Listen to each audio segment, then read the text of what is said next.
मुश्किलों से भाग जाना आसान होता है, हर पहलू जिंदगी का इम्तहान होता है। डरने वाले को कुछ नहीं मिलता है जिंदगी में, डरने वाले को कुछ नहीं मिलता है जिंदगी में, लड़ने वाले के जीवन में पूरा जहान होता है। इसी के साथ शुरू करने जा रहे हैं दोस्तों चक्र सीरीज का अगला पार्ट। अगर आपने अभी भी नहीं देखा है तो जाकर के चैनल पर देख लीजिए, और हाँ यार, सब्सक्राइब अगर नहीं किए हैं तो अभी भी आप सब्सक्राइब कर दीजिए। चलिए, आपको अब हम चक्र सीरीज का आज का सेशन का पहला क्वेश्चन आपके स्क्रीन पर ये रहा। पहला क्वेश्चन है कि जैन धर्म के 24वें तीर्थकर कौन है। सबको पता है जैन धर्म के 24वें तीर्थकर कौन है। तो पहले अगर पहला जो ऑप्शन दिया है वो है ऋषभदेव। तो ऋषभदेव कौन से हैं? ऋषभदेव कौन से हैं? पहले हैं, ये तो पहले हैं। दूसरे कौन है? अरष्टनेमी 22वें हैं। अरष्टनेमी कौन से हैं? 22वें। 23वें कौन है? पारस्वनाथ। कौन है? पारस्वनाथ। और 24वें तीर्थकर कौन है? महावीर स्वामी, है ना। 24वें तीर्थकर कौन है? महावीर स्वामी। और अंतिम तीर्थकर, कभी कभी क्वेश्चन पूछ देता हो बाबू कि जैन धर्म का अंतिम तीर्थकर के है, तो महावीर स्वामी है। अच्छा, ये बताइए इनके पहले अनुयायी कौन थे, माने इनको जो अनुसरण करते थे। तो जमाली नाम था उनका। क्या नाम था? जमाली। इन्हीं के दामाद रहना है। इनका बेटी का नाम रहा प्रियदर्शना, उन्हीं से शादी हुआ था जमाली का। और इनके पिता का नाम था सिद्धार्थ, जानते होंगे। ए बाबू, इनको जानते हैं जम्भी ग्राम एक जगह है, स्थल है। और जानते हैं इनको वहां पर कैवल्य की प्राप्ति हुई थी। कैवल्य माने ज्ञान। कैवल्य की प्राप्ति हुई थी ऋजुपालिका नदी के किनारे। ऋजुपालिका नदी के किनारे कौन से वृक्ष? साल वृक्ष। ये क्वेश्चन पूछा जाता है कभी कभी कि किस वृक्ष के किनारे?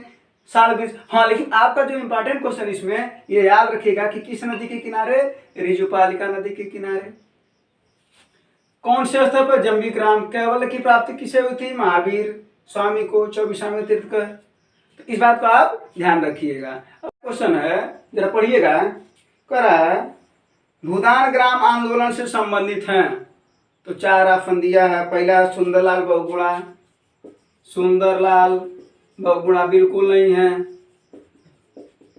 ये किससे है? चिपको आंदोलन। कहाँ हुआ था? उत्तराखंड में।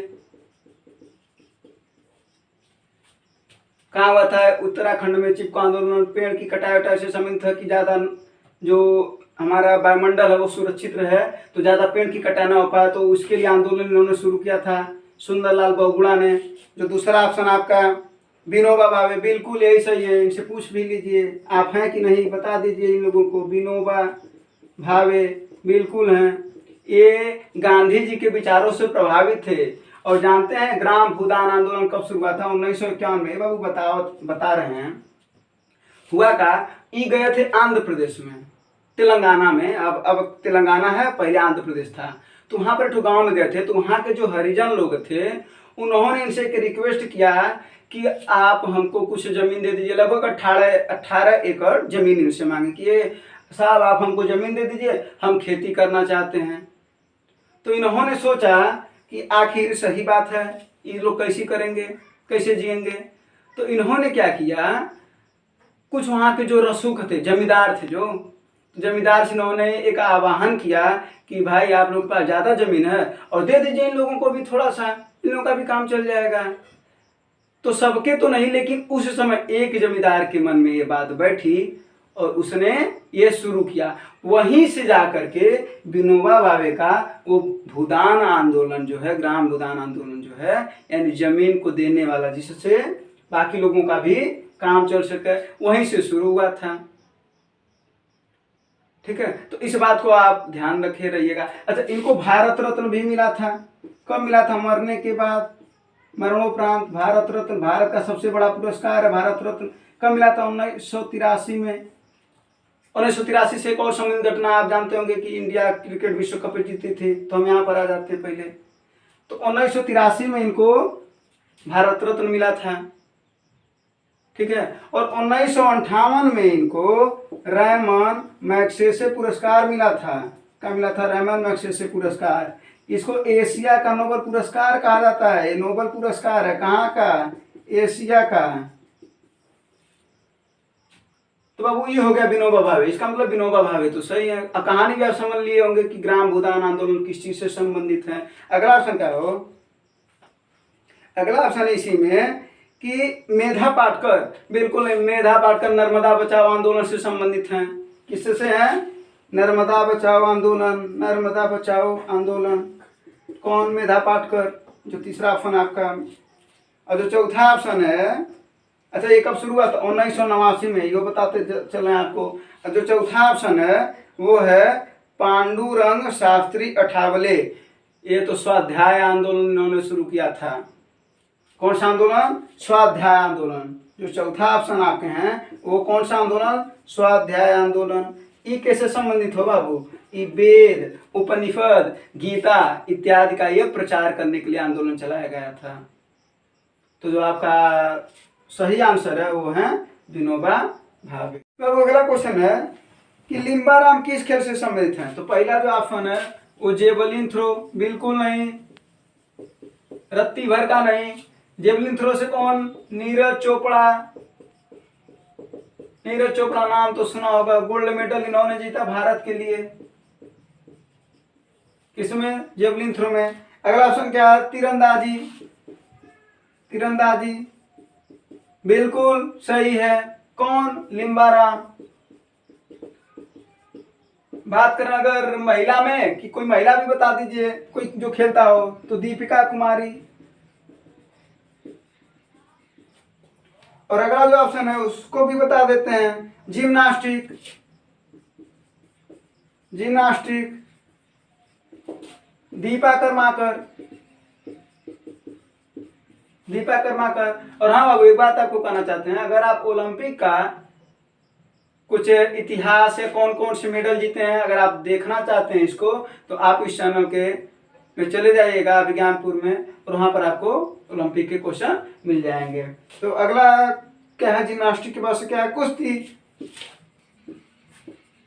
ए बाबू कुश्ती कौन? बजरंग पुनिया है, दीपक पुनिया है।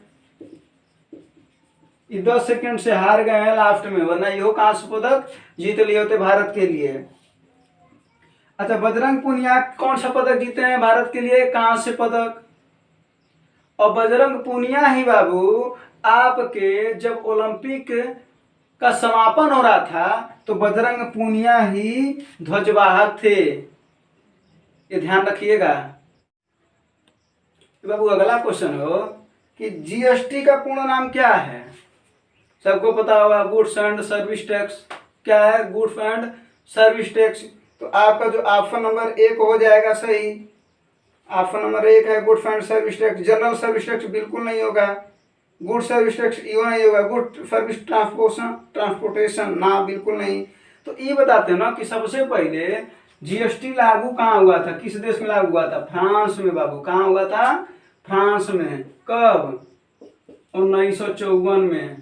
तो भारत में कब लागू हुआ? 1 जुलाई। भारत में कब लागू हुआ? 1 जुलाई 2017 में। कहाँ से? किसके मॉडल पर आधारित है? कनाडा के मॉडल पर। कौन समिति थी बताओ? कौन समिति थी? केलकर समिति। कौन सी समिति? केलकर समिति। और संविधान संशोधन कौन था? 122वां। तो ये सब ध्यान रखे रहिएगा कि सबसे पहले फ्रांस में, फिर भारत में कब आया, ये इंपॉर्टेंट है। 1 जुलाई 2017 कनाडा मॉडल पर आधारित है। समिति कौन थी? विजय केलकर। संविधान संशोधन कौन था? 122वां संविधान संशोधन। तो और तो आपका कुछ बच नहीं रहा है। हाँ अगर एक बात करें कि इसका मुख्यालय, तो ए बाबू इसका जो मुख्यालय है वो कहाँ है? दिल्ली। कहाँ है? दिल्ली। और हाँ अगर कभी पूछा जाए कि जीएसटी कैसा कर है, तो कैसा कर है? किस तरीके का है? अप्रत्यक्ष कर है। कैसा कर है बाबू? अप्रत्यक्ष कर। ठीक है, तो ये सब आप जीएसटी के बारे में आप कुछ जान लिए। अगला क्वेश्चन है आर्य समाज की स्थापना किसने किया था? तो देखिए दयानंद सरस्वती, बिल्कुल किए थे, यही किए थे। आर्य समाज की स्थापना किसने किया था? नाम लिख देते हैं, दयानंद सरस्वती। कब किए थे? 1875 में। अगला ऑप्शन क्या है? राजा राम मोहन राय, ब्रह्म समाज। ब्रह्म समाज की स्थापना इन्होंने किया था, ब्रह्म समाज, राजा राम मोहन राय। विवेकानंद रामकृष्ण मिशन। और एक चीज और याद रखे रहिएगा, रामकृष्ण मिशन भी और बेलूर मठ। बेलूर मठ, ये क्वेश्चन इंपॉर्टेंट है, याद रखे रहिएगा। बेलूर मठ की स्थापना किसने किया था? स्वामी विवेकानंद ने। और प्रार्थना समाज के स्थापना कौन थे? स्थापक कौन थे? आत्माराम पांडुरंग। तो याद रखे रहिएगा ये सब क्वेश्चन। पहला क्वेश्चन बाबू, तमिलनाडु का प्रख्यात शास्त्रीय नृत्य कौन है? ठीक है, जो पहला ऑप्शन पहले देखते हैं कि कौन है। कुचिपुड़ी बिल्कुल नहीं, आंध्र प्रदेश का। कहाँ का है? आंध्र प्रदेश। दूसरा ऑप्शन कहाँ का है? भरतनाट्यम, बिल्कुल सही है, तमिलनाडु। भरतनाट्यम तमिलनाडु। ये आपका पूछ भी रहा था, लेकिन अगला भी क्वेश्चन देख लेते हैं। कथक कहाँ का? उत्तर प्रदेश। ध्यान दीजिएगा, कथक है यूपी का और कथकली केरल का। कहाँ का है? केरल का। अगर बात करें यक्षगान, तो ये कहाँ का है? कर्नाटक। कहाँ का है? कर्नाटक। और क्या है? मोहिनीअट्टम। यो मोहिनीअट्टम भी कहाँ का है? केरल का। कहाँ का है? केरल का। तो ये सब कुछ आपके इंपॉर्टेंट क्वेश्चन है जो आपको परीक्षा में पूछे जा सकते हैं। तो ये जो क्वेश्चन है ना बाबू, उसको देखिए, पानीपत का प्रथम युद्ध कब हुआ था? चलिए ठीक है, तो सबसे पहले तो पानीपत का प्रथम युद्ध कब हुआ था? आपको पता होगा 1526 में। बाबर लड़ा था इब्राहिम लोदी से। राणा सांगा गए थे बुलाने बाबर को। तो किससे लड़ा? वो इब्राहिम लोदी को। इब्राहिम लोदी को हराया, बाद में राणा सांगो को भी हरा दिया।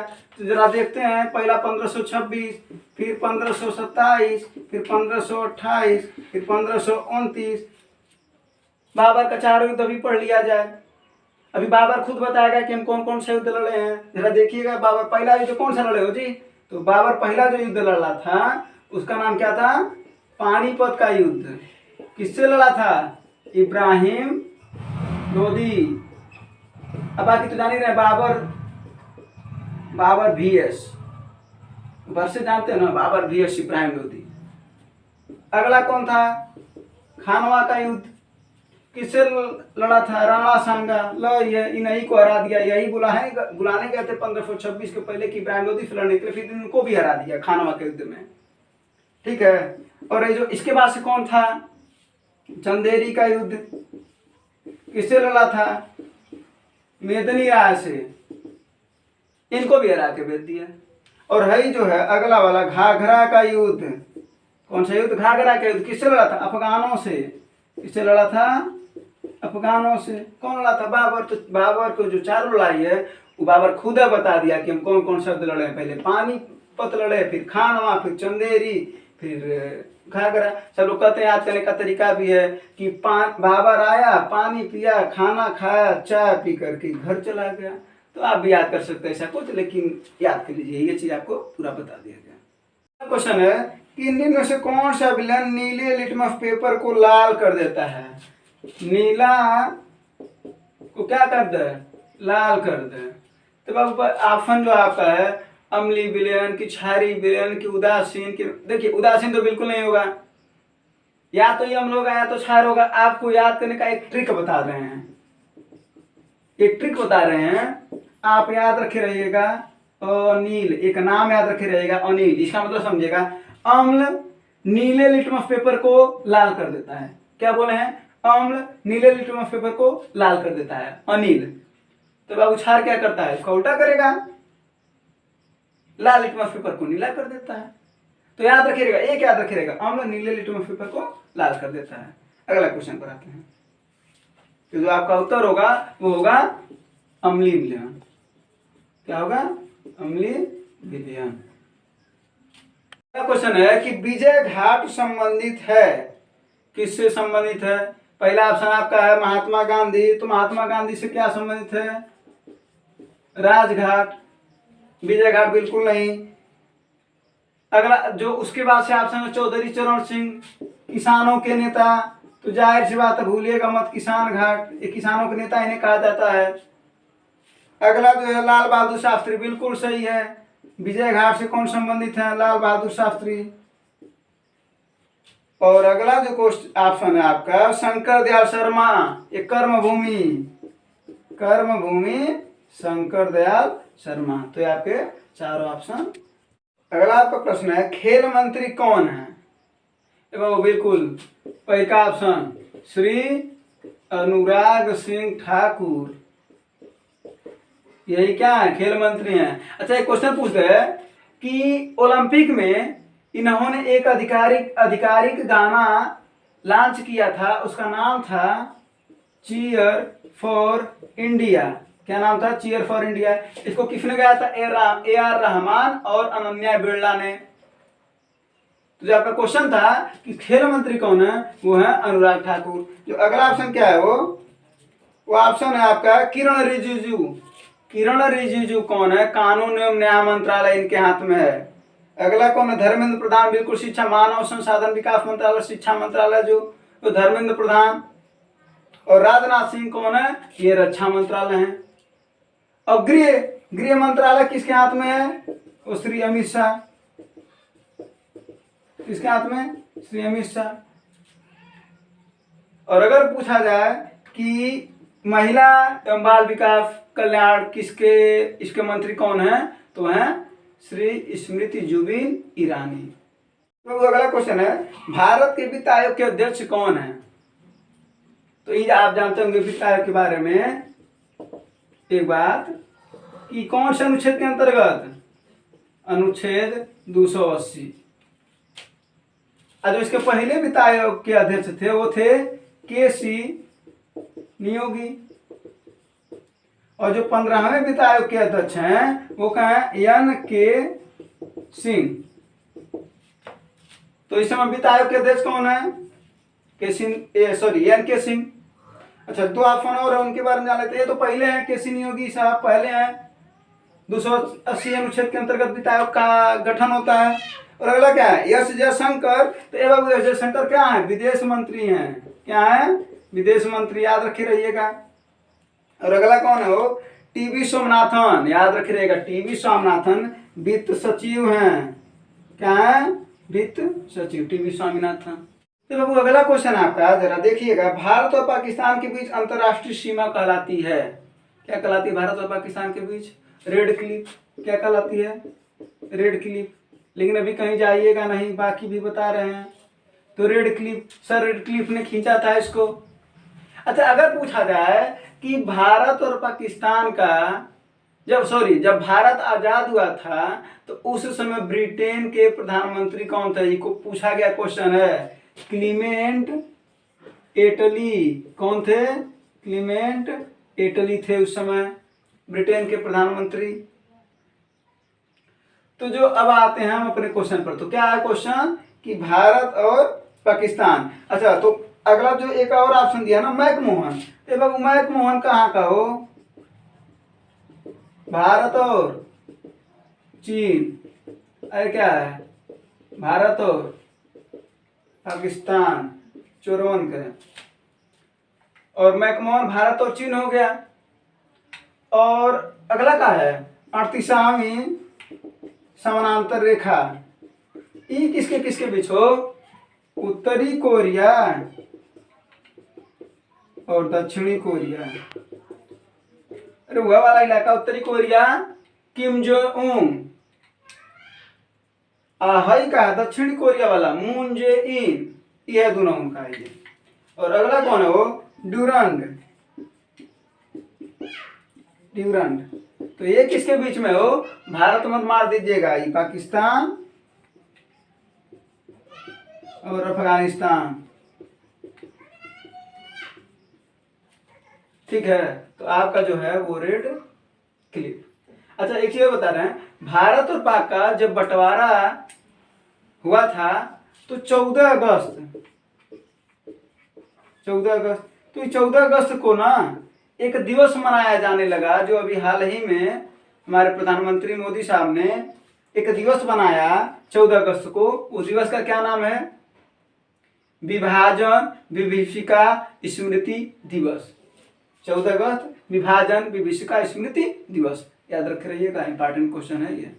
तो अब अगला क्वेश्चन आपको कि भारतीय संविधान की प्रस्तावना किस देश से लिया गया है? भारतीय प्रियम्बल सबसे पहले हम भारत के लोग जो कहा जाता है वो किस देश से लिया गया है? आयरलैंड, बिल्कुल नहीं। नीति निर्देशक सिद्धांत लिया गया है यहाँ से, नीति निर्देशक सिद्धांत लिया गया है आयरलैंड से। अगला ऑप्शन कि ऑस्ट्रेलिया, बिल्कुल नहीं। समवर्ती सूची यहाँ से, कौन सूची? समवर्ती सूची। अगला क्या है? दक्षिण अफ्रीका, बिल्कुल नहीं। संविधान संशोधन, जो संविधान में संशोधन देखते हैं ना, यहीं से लिया गया है। कहाँ से? दक्षिण अफ्रीका से। तो लास्ट क्या बचा हो बाबू आपका? प्रस्तावना। तो यही प्रस्तावना, और हाँ एक चीज और बता दे रहे, प्रस्तावना अमौलिक अधिकार, मौलिक अधिकार, ये कहाँ से लिया गया है? यूएसए से। कहाँ से? अमौलिक अधिकार में आप जानते होंगे आप, पहले 7 मूल अधिकार थे, अब एक अधिकार को हटा दिया गया। कौन सा अधिकार हटा दिया गया? संपत्ति का अधिकार। तो उसे कौन सा बना दिया गया? पूछता है क्वेश्चन आप में, बड़ा इंपॉर्टेंट क्वेश्चन है कि ये बताइए कि निम्न में से कौन मौलिक अधिकार नहीं है? उसी में दिया रहता है संपत्ति का अधिकार। संपत्ति का अधिकार मौलिक अधिकार नहीं रह गया है। अब कौन सा अधिकार? ये विधि का अधिकार है। माने विधिक अधिकार का मतलब, अगर आप जानना चाहते हैं कि क्या होता है, तो हम आपको बता रहे हैं कि जो ये आपका ये जो संपत्ति है वो आपका है, आप केयर टेकर हैं, लेकिन अगर सरकार को जरूरत पड़ रही है तो वो इसको चाहे तो ले सकती है सामाजिक कल्याण कार्यों के लिए। इसी का मतलब होता है विधिक अधिकार। ठीक है। अच्छा, तो आपके जो चारों ऑप्शन है वो हो गए ना। अच्छा, कुछ और बता दें, मूल कर्तव्य कहाँ से लिया गया है? मूल कर्तव्य कहाँ से लिया गया है? रूस से। संसदात्मक प्रणाली, ये कहाँ से लिया गया है? ये कहाँ से लिया गया बाबू? ग्रेट ब्रिटेन से। और बाकी थोड़ा सा जो और बच रहा है उसको आप एक बार और देख लीजिएगा। पहला क्वेश्चन आपका, a brief history of time के किताब के लेखक कौन है? A brief history of time, पहला कौन है? कार्ल मार्क्स, बिल्कुल नहीं। दास कैपिटल लिखे हैं, ये क्या लिखे हैं? Das Kapital. दूसरा क्या है? आर के नारायण, बिल्कुल नहीं। इमालगुड़ी डेज, मालगुड़ी डेज और द गाइड, इंपॉर्टेंट है, याद रखे रहिएगा ये भी। अगला कौन है? एडोल्फ हिटलर, बिल्कुल नहीं। ये मीन कैंप लिखा है, मीन कैंप, दुनिया का सबसे बड़ा तानाशाह जिसे कहा जाता है, मीन कैंप। और अगला कौन है? वो स्टीफन हॉकिंस, बिल्कुल यही है, यही लिखे थे। ए ब्रीफ, क्वेश्चन तो वहां पर लिखा ही है, स्टीफन हॉकिंस, स्टीफन हॉकिंस, इन्होंने नहीं लिखा था a brief history of time. तो आपका चौथा ऑप्शन सही है। अगला क्वेश्चन है, कोविड-19 से राहत पहुंचाने के लिए प्रयुक्त वैक्सीन स्पुतनिक किस देश की है? अच्छा, कोवैक्सीन कहाँ की है आपको पता होगा। कोवैक्सीन, कोविडशील्ड, स्पुतनिक, स्पुतनिक कहाँ का है? रूस का। अच्छा हाँ, वैक्सीन का जो नाम है स्पुतनिक, रूस का। स्पुतनिक ना विश्व का सबसे पहला उपग्रह जो अंतरिक्ष में छोड़ा गया था, ये ध्यान रखे रहिएगा। अब भारत द्वारा जो उपग्रह छोड़ा गया था वो आर्यभट्ट था। तो हाँ, तो कोवैक्सीन, हम अपने क्वेश्चन पर जाते हैं। कोवैक्सीन कहाँ का? भारत। कोविडशील्ड, भारत और अमेरिका। तो आपका जो क्वेश्चन था वो था स्पुतनिक किस देश की है? तो वो रूस की। ऑप्शन नंबर आपका कौन सा हो? चौथा। तो अगला जो क्वेश्चन है ना, कर अभी विश्व दिवस। चलिए तो बता आपको, देखिए 22 मार्च एक ठो दिया है, 22 अप्रैल, जरा याद रखे रहिएगा, इसको भी हिंदी में लिख देते हैं। 22 मई और अगला दिया 21 जून। ये तो जानते होंगे अंतर्राष्ट्रीय योग दिवस है। क्या है? अंतर्राष्ट्रीय योग दिवस। इसको जरा सा देखिए, याद किए रहेगा। 22 मार्च एक महीना बाद, 22 अप्रैल एक महीना बाद, 22 मई, याद रखिएगा। विश्व जल दिवस क्या है? विश्व जल दिवस। और ये क्या है? विश्व पृथ्वी दिवस। और ये क्या है? जैव विविधता दिवस, जैव विविधता दिवस। तो याद रखे रहिएगा, 22 मार्च विश्व जल दिवस, 22 अप्रैल विश्व पृथ्वी दिवस, 22 मई जैव विविधता दिवस और 21 जून अंतर्राष्ट्रीय योग दिवस। यानी पहले जल, फिर पृथ्वी, फिर जैव विविधता। ठीक, क्वेश्चन है भारत किस देश के साथ सबसे लंबी सीमा रेखा बनाती है? चीन। लग रहा है आपको? चीन बिल्कुल नहीं है, गलती से मत मार दीजिएगा, चीन नहीं है। तो सबसे लंबी सीमा रेखा किससे बनाती है? बांग्लादेश से। किससे? बांग्लादेश से। और सबसे छोटी सीमा रेखा किससे बनाती हो? नेपाल मत मार दीजिएगा। किससे बनाती है? अफगानिस्तान से। किससे? अफगानिस्तान से, केवल 78 किलोमीटर के लगभग। तो अगर सबसे लंबी पूछेगा तो बांग्लादेश, और सबसे छोटी पूछेगा तो अफगानिस्तान। कौन? भारत। स्थलीय सीमा। ठीक है, अगला क्वेश्चन बाबू, पंडित शिव कुमार शर्मा संबंधित, बहुत इंपॉर्टेंट क्वेश्चन है, ध्यान रखिए, रह गया। पंडित शिव कुमार शर्मा किससे संबंधित है? संतूर से। किससे संबंधित है? संतूर, एक वादक यंत्र है, उसको बजाते हैं पंडित शिव कुमार शर्मा। अगला क्वेश्चन जरा देखिएगा, बांसुरी। बांसुरी हरिप्रसाद चौरसिया। हरिप्रसाद चौरसिया, ये सब फेमस नाम हैं। तो बांसुरी वादक कौन है? हरिप्रसाद चौरसिया। इसमें तो बता दिए हैं, पंडित शिव कुमार शर्मा। अगला क्या है ऑप्शन? सितार। सितार के कौन है? पंडित रविशंकर। और अगला क्या है वो ऑप्शन? तबला। जाकिर हुसैन है, अल्लाह रखा है, सुखविंदर सिंह है। तो ये आप याद रखे रहिएगा। किसा महाराज हैं। ठीक है, अच्छा अगर बात करें शहनाई का, तो शहनाई में बिस्मिल्लाह खां। बिस्मिल्लाह खां। ये सब आपके कुछ इंपॉर्टेंट क्वेश्चन हैं। तो अगला जो क्वेश्चन है वो देखिएगा, मानव शरीर की सबसे लंबी हड्डी। सबको पता है कि सबसे लंबी हड्डी कौन होती है? फीमर। ये सबसे लंबी हड्डी है। क्या है सबसे लंबी? कहाँ होती है? जांग में। जांग की जो जंगियां है ना, यही की सबसे लंबी हड्डी होती है फीमर। और स्टेपीज क्या होती है? जो आपका दूसरा ऑप्शन है स्टेपीज, ये सबसे छोटी होती है। सबसे छोटी कहाँ होती है? कान में, कनमा में, सबसे छोटी हड्डी। और अगला ऑप्शन क्या है आपका? अगला ऑप्शन कर रहा है टीबिया। टीबिया कहाँ होती है? ये जानते हैं? जो जंगिया है ना, इसके नीचवा वाला पैरवा, जो लड़के दौड़ते हैं तो जब जहां कहते ना दर्द कर रहा है नीचवा, तो वही है टीबिया, यानी जांग के नीचे वाली हड्डी, ठेंगनवा के नीचवा वाली हड्डी। और अगला जो ऑप्शन है अल्ना। अल्ना। अच्छा एक और बता रहे हैं हम आपको, ह्यूमरस। ह्यूमरस जो ये अल्ना होती है ना बाबू, ये है नीचवा वाला है जो देख रहे हैं ना, ये अल्ना होती है। और इसके ऊपर वाला जो ई होती है ना, ये ह्यूमरस होती है। ह्यूमरस, इस हड्डी का नाम ह्यूमरस है और इसका नाम है अल्ना। अच्छा, हड्डी के बारे में एक चीज और हम आपको बता दे रहे हैं। अगर पूछा जाए सबसे कमजोर हड्डी कौन होती है? नाक की हड्डी। नाक की हड्डी सबसे कमजोर होती है। सब कहते हैं ना तुहार मार के नकिया तोड़ देंगे, तो सबसे बहुत आसानी से टूट जाती है। अच्छा, कभी क्वेश्चन पूछा जाए सबसे ज्यादा टूटने वाली हड्डी कौन होती है? देखते होंगे हाथ, कहीं जाते हैं गिर जाते हैं, पता तो हथौड़ा टूट गया। तो सबसे जो कमजोर ज्यादातर टूटने वाली हड्डी कौन होती है? वो होती है हाथ की। लेकिन कमजोर हड्डी पूछा जाए तो वो होती है नाक की। अच्छा, इसी में एक एक्स्ट्रा आपको बता रहे हैं कि सबसे बड़ा अंग कौन है? सबसे बड़ा अंग, तो बाबू हई मत मार दीजिएगा, फीमर मत मार दीजिएगा, त्वचा। कौन है? त्वचा। और हड्डियों के बारे में बाबू एक और स्पेशल बात आपको हम बता रहे हैं थोड़ा सा, कि जब एक माँ अपने बच्चे को जन्म देती है ना, तो उस समय उसका जो दर्द होता है वो 20 हड्डियां लगातार एक साथ अगर तोड़ी जाए तो उतने दर्द के बराबर उस माँ को दर्द होता है। तो बाबू हम एक बात कहेंगे कि माँ की इज्जत आप हमेशा करिए। एक तो चीज सुना है कि बड़े से बड़ा मुकाम छुआ, उठाया माँ ने गोद में तब जाके आसमान छुआ। बाबू इस बात को मत भूलिएगा। तो ये हम आ जाते हैं अब अपने क्वेश्चन पर कि ये जो आपका अगर क्वेश्चन पूछा तो सबसे लंबी हड्डी क्या था? वो फीमर था, तो इसको मार दीजिएगा। अच्छा, ये जानते होंगे कितनी हड्डियां होती है टोटल? 206। ये तो सबको पता होगा। अगला क्वेश्चन है आपका कि 2024 ओलंपिक गेम्स का आयोजन कहाँ होगा? 2024 वाली बात कर रहा है ये, ध्यान दीजिएगा। 2020 वाला मत मार दीजिएगा। जापान टोक्यो में हुआ था 2020 का